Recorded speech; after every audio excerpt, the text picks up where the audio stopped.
Hey guys, Patrick here, and today we are going to be discussing something kind of special to me. You see, I am a huge fan of Dungeons & Dragons. I've been playing it for about 6 years now, and it is one of my all-time favorite games, personally.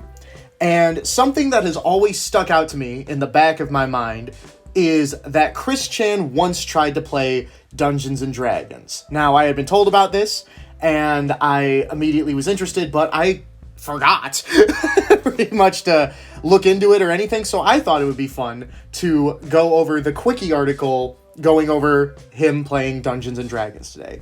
So, starting off, Dungeons & Dragons. I am making good progress on my D&D sheet. Also, on average, a Sonichu or Rosachu can run about 765 miles per hour, and I did the math to figure out how that translates into feet per breath.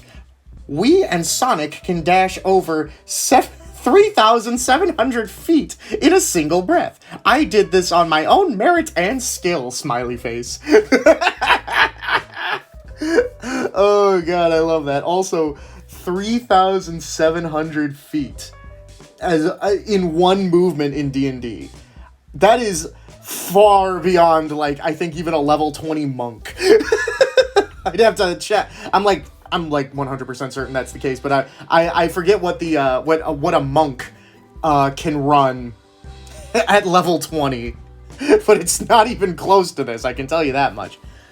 Dungeons & Dragons is a popular fantasy role-playing game considered the father of modern RPGs. Chris picked up interest in the game during winter of 2019, that recent, wow, after Project S&T cited it as inspiration for her redesigns of Wild Sonichu. That's really interesting, because I remember Chris saying he hated those designs.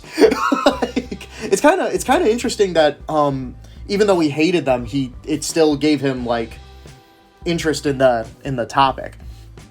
He tried to convince local card game shop The End Games to unban him in order for him to learn to play, while insisting that their meetup group at a local restaurant was not good enough. Wow. However, the shop stood their ground. Good. Chris eventually learned to play from a local group of what he believes to be friends. Oh no. Dimensional beliefs. We, personally, are in need of better help in this restrictive dimension that has now been getting inflowing magics and powers now, and better so. Presently, I need the help that only the staff and past/present Patreons of @endgames can provide. Oh, jeez. In order to rationalize his triggering over Project S&T's design, Chris dreamed up the CS89 dimension in a meditation session on the 11th of December 2019. Dimension CS-89 is supposedly the Dungeons & Dragons-esque version of C197 that is home to Plutoia and Pishi from Hyperdimension Neptunia, the redesigns, and Chris's D&D character, Chris Chan Sonic Cleric. I love that Sonic Cleric. That's so good. So, wow. He was so triggered that he had to come up with an entirely new dimension for them to live in. That's... shit, Chris, man. In his tweets, Chris believed that his triggering was caused by a disturbance in the CS89 dimension. What kind of disturbance hasn't been disclosed by Chris, but he stated migrations of peoples and items from CS89 alongside entire dungeons via heavy magic came into C197. So they spilled over. Okay. Chris also came into the dimension as a cleric to prevent something really bad from happening. Neither that nor the migrations to C197 have been disclosed. Chris also claims that Dungeons & Dragons is one of the events that will lead to the dimensional merge. Well, then I've been preparing for the merge for a while now.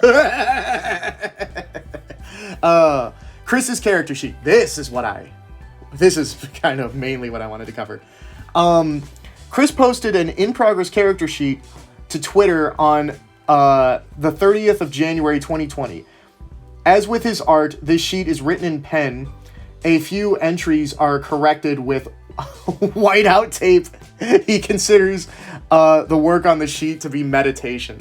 First of all, that's hilarious. Secondly, yeah, not a good idea to use your to write in pen on your fucking D&D character sheet, because you will be changing shit quite often. And for reference, there are pictures of the only parts of the character sheet here, but you can tell by the character sheet that he is playing 5e. So I will be judging this based off of 5e standards. First of all, class and level. Cleric Ranger, level 23. Now, 23 is over the max of 5e. You can't go past level 20 in 5e. So that's interesting right off the bat. Background, mix. I don't even know what that means. Race, because backgrounds typically are like, in certain rule books, there will be certain backgrounds that you can choose for your character that will give them bonuses to certain things, such as, like, if you were to fill in Hermit on the background part of your character sheet, this might give you bonuses to, like, nature checks, things of that nature.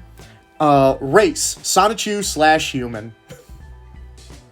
But of course, I'm not even going to comment on that because we all know. Alignment, neutral good. Again, I feel that could not be more wrong. Initiative, +3. I would expect, given how quick Sonichus are supposed to be, that Chris would have given him himself a +5 to dexterity, which should make his initiative +5. But we don't get to see the whole character sheet. We don't get to see what his 6 core stats are. So we don't get to see that. Also, something I forgot to mention about the levels, which is crazy, is that for whatever reason, on the actual character sheet itself, instead of writing down the number 23, he uses like hash marks to determine the level, which I thought was very interesting. Speed, 3,736 feet per turn. Holy shit. That's crazy. Oh. Hit dice, 1d8 plus 1d10. I don't remember what the hit dice of a cleric and ranger are, so I don't know if that's correct or not. Attacks and spell casting. Longsword, 1d8 slashing, crossbow, hand, 1d6 piercing, dual sword, I don't know, dual short sword. Oh, okay, I get what's saying there. 2d6 plus piercing. That's not how dual wielding weapons in D&D works. Secondly, for whatever reason, he hasn't given himself any attack bonuses in the attack bonus slot, because your attack bonus it determines what your plus is to hit. So for instance, to give anybody a quick rundown of people who don't know, you roll a d20, and that flat number isn't just your chance to hit, it's also your strength or dexterity if it's a finesse weapon, plus your proficiency bonus. So since Chris is level 23, which we're just going to use 20 as an example, he should have at least a +6 proficiency bonus. So he should at least have a +6 to hit, plus on top of whatever his strength is. So that's what's wrong with that. Features and traits. Shelter of the Faithful, by popular demand. I don't think that's a real ability. Rustic Hospitality, guild membership. I don't think that... I don't know, like, every feat and trait off the top of my head, but some of these just don't sound like how they'd be written in D&D. Discovery. Position of privilege. I love that one. And Researcher. Transform bonuses. Here we go. Mega Evolution with CC Sonichite adds +5 to all bonuses. +5 to everything. Oh my god. It's so fucked. 7 Chaos Emeralds transform into Hyper Christian Sonichu, adds plus 10 to all bonuses. Holy shit. Going HDD to CPU Blue Heart adds plus 5 to all bonuses. Jesus Christ. So he just gets a free plus 20. Okay, Chris. I can't Mega Evolve and Hyperform at the same time. Okay, so he can't just pop all these at the same time. But he still gets like a plus 15. That's still not great. I can't be Mega Evolved or Hyperform while in either normal Sonichu form or CPU form. Bonuses get combined in the instance of CPU and Mega or Hyper. Single transformation lasts for 1 action. I'm surprised Chris would be so constricting with his transformations, because 1 action is just 1 turn. So basically he would transform for 1 turn, be like all powerful, and then go back to being baseline after that. But then again, he might be able to spam it. He might be able to be like, yeah, I can just do it like infinitely. It's a cantrip.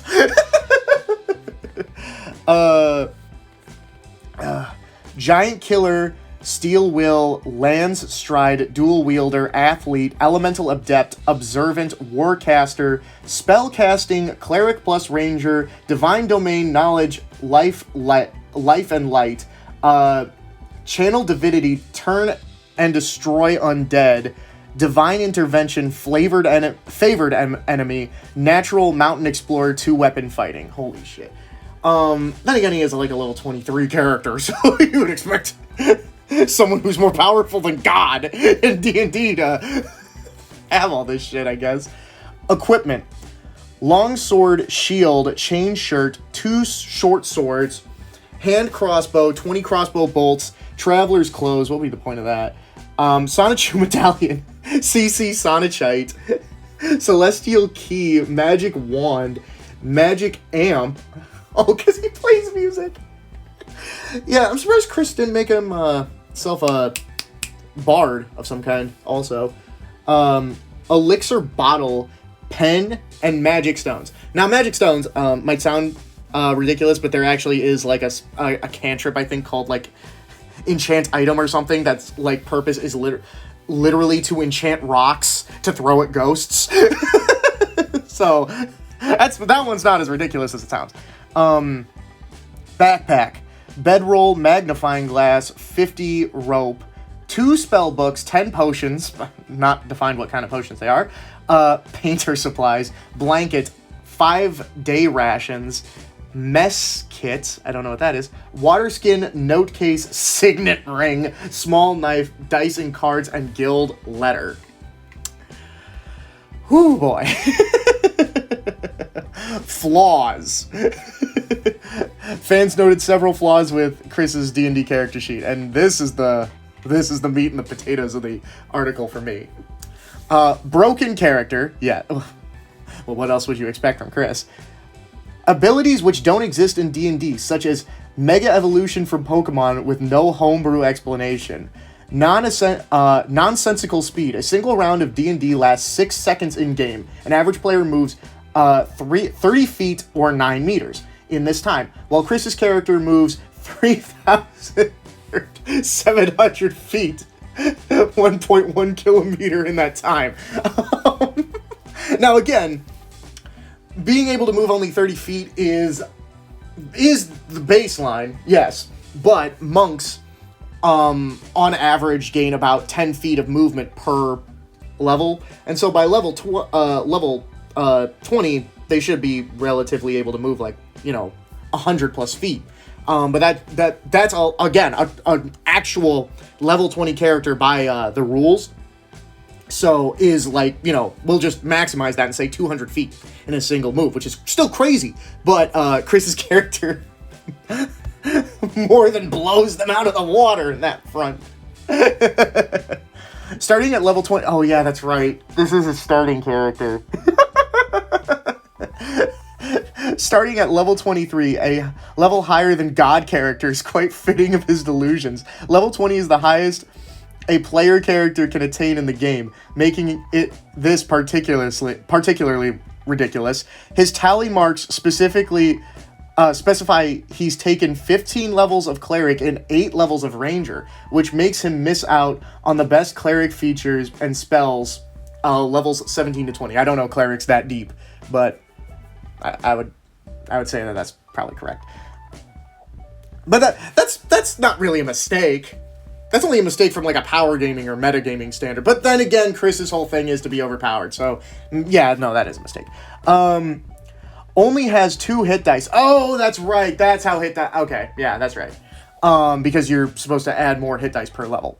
Only has 2 hit dice. A level 23 character would be expected to have a cumulative total of 23 hit dice. A number of d8s equal to his cleric levels, and a number of d10s matching his ranger levels. Prioritizing fluff about his character over skills, stats, or feats. Attempts to homebrew a custom race, CWCki. Overpowered transformation ability, also non-existent in normal D&D. There's werewolf transformations, there's cleric transformations, there's overpowered transformations in D&D, but none this broken. Or free. Giving himself a +5 or +10 bonus cumulative with his other custom-made abilities, enough to make it so that he would never lose at dice rolls. Yep. A level 20 character usually has a +11 bonus to actions in his, he's proficient in. +11, okay, not +6. Alright. Chris's special extra bonus could bump that up to +21 or more, making even difficult tasks, which usually require a roll of at least 20, impossible to fail. Chris basically critically succeeds everything before he would attempt it in his transformed state. Insufficient equipment, weapons, or money. He's only listed starting equipment benefiting a level 1 character. Yes. His 50 gold pieces, I didn't even see that, are also a far cry from what is to be expected from a level 20 character. He's used all of his 5 opportunities to increase his stats to take feats instead. Dual wielder, athlete, elemental adept, observant, and warcaster, which means his core abilities, e.g. dexterity, constitution, and wisdom, the latter especially important for clerics, are exactly the same as a level 1 characters. Yes, but you can start out with like an 18 in, if you roll lucky, you can start, assuming you go off of rolls and not the point buy system, you can feasibly roll 18s and everything, which would give you +4s and everything, which would already make you insanely overpowered. And knowing Chris, he would definitely fudge dice rolls and essentially just you know what I mean, be like, oh look, I got +4s and everything. I could 100% see that happening. His dual short sword is listed as doing 2d6 damage. A short sword deals 1d6 damage, and dual wielding 2 of them only allows you to make an additional attack. It doesn't give you extra damage die. Additionally, you don't need to take the dual wielder feat to use 2 short swords to begin with. Chris listed a magic wand without specificity of what it is, which is pointless for one of 2 reasons.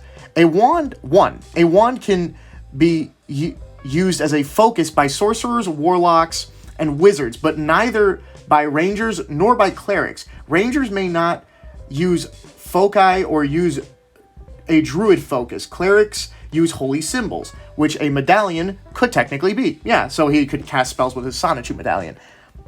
As harrowing as that thought is, making a wand useless for him. Alternatively, he might have meant a particular type of wand, which means he did so without understanding that they are created with one particular spell in them. Yes. This suggesting that he doesn't understand the difference between an arcane focus and a magic wand. This also shows that when he selected the item, he did it without paying attention or even looking at the book, because wands are always listed with their spell or price based on the power of that spell. In either case, he has a stick that can't be used for anything. It's also worth nothing that a magic or I'm sorry, it's also worth noting that a magic amp is not a thing in D&D. In a similar matter, his 2 random spell books are nothing his 2 random spell books are nothing he can actually use, as only wizards rely on spell books. Yep. Actually, I think warlocks might also be able to use spell books. I think that's one of the things that they can get as a thing at level 3. Maybe, if I'm remembering correctly. He has the Shelter of the Faithful, by popular demand, rustic hospitality, guild membership, discovery, position of privilege, and sage features, which implies he took 7 backgrounds. Acolyte, entertainer, folk hero, guild, artisan, hermit, noble, and sage, instead of the permitted 1. Clerics are only permitted 1 divine domain. Chris has chosen 3. Knowledge, life, and light. Oh, that's right! Has written down the favored enemy ranger feature, but hasn't actually chosen a favored enemy, a type of monster to gain benefits against. Conversely, he hasn't written down his ranger archetype, hunter, at all. A completely new player that isn't slow in the minds can be briefly overwhelmed when first playing a level 1 character. Given a greenhorn, some ridiculous feature-laden level 23 character guarantees he'll have no idea what's going on in the game, especially when it happens to be Chris. Yep. Yeah, no, that's I mean, hell, that's even more than what I noticed before going to the flaws. Oh, shit. But, guys, that has been Chris's D&D character. Please let me know what you think about it down in the comments. I'm Patrick, and I'll see you next time.